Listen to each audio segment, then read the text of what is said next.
خداشناسی کے موضوع میں سب سے چیلنجنگ سوالات میں سے ایک سوال دنیا میں موجود تکلیف اور برائی کے بارے میں ہے، خاص طور پر ان حالات اور ادوار میں جب تلخ واقعات پیش آتے ہیں۔ وہ سوال جو ذہنوں کو زیادہ مشغول رکھتا ہے یہ ہے کہ اگر خدا دانا اور طاقتور ہے تو پھر دنیا میں برائی کیوں موجود ہے؟ درد اور تکلیف اور مصیبت اور بیماری اور موت اور اس طرح کی تلخیاں جو خدا کی مخلوقات برداشت کرتی ہیں کیوں موجود ہیں؟ کتابوں اور کلامی اور فلسفی بحثوں میں اس سوال کے متعدد جوابات دیے گئے ہیں، اگرچہ یہ جوابات ان لوگوں کے ذہن اور دل کو آرام دے سکتے ہیں جنہوں نے انہیں پیش کیا ہے، لیکن واقعی ان لوگوں کے درد اور تکلیف سے کچھ کم نہیں ہوتا جو ان مصیبتوں اور برائیوں کو برداشت کرتے ہیں۔ اس سوال کا جواب دینے کے لیے پہلا نکتہ جس پر ہمیں توجہ دینی چاہیے یہ ہے کہ درد اور تکلیف ہمیشہ برا چیز نہیں ہے۔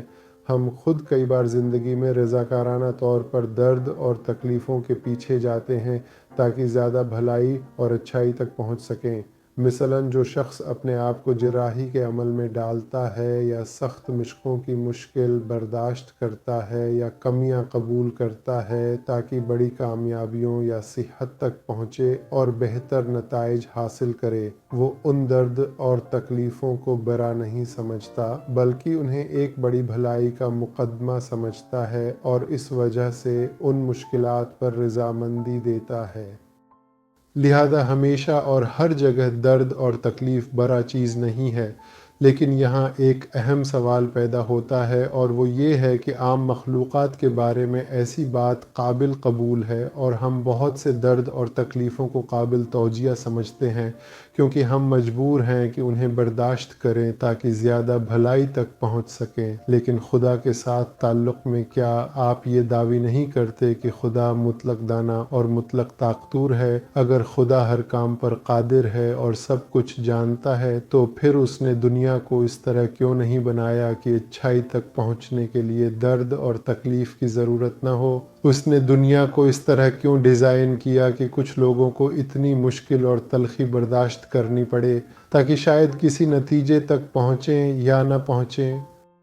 اس سوال کا جواب سمجھنے کے لیے ضروری ہے کہ ہم اس اہم نکتے کو دوبارہ یاد کریں جس پر ہم نے ان بحثوں کی شروعات سے زور دیا تھا، اور وہ یہ ہے کہ ہمیں اپنے عقائد میں اس چیز پر بھروسہ کرنا چاہیے جو ہم جانتے ہیں اور جو یقینی ہے، اور ان چیزوں کے بارے میں خاموش رہنا چاہیے جو ہم نہیں جانتے اور جن کے تمام پہلوؤں کی ہمیں معلومات نہیں ہیں، اور اپنے جانے ہوئے پر اکتفا کرنے کی کوشش کرنی چاہیے۔ اب ہم خداشناسی کے موضوع میں واضح، قطعی اور یقینی دلائل کے ساتھ اس نتیجے تک پہنچے ہیں کہ وجود ایک لامحدود اور بے نیاز حقیقت پر منحصر ہے جو تمام اچھی خصوصیات کو مطلق طور پر رکھتی ہے، اور چونکہ اس کے پاس تمام بھلائیاں ہیں جن میں علم اور قدرت اور رحمت شامل ہے، لہٰذا یہ وجود کا سہارا ہو سکتی ہے۔ یہ وہ چیز ہے جس پر ہمیں یقین تھا۔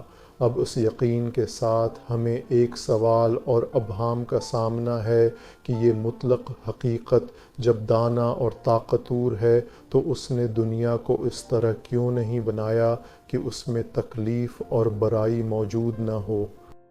ہاں، یہاں واقعی سنجیدہ ابہامات موجود ہیں، لیکن جب ہم جانتے ہیں کہ وہ دانا اور حکیم اور طاقتور ہے اور دنیا کو اس طرح بنا سکتا ہے کہ اس میں درد اور تکلیف نہ ہو،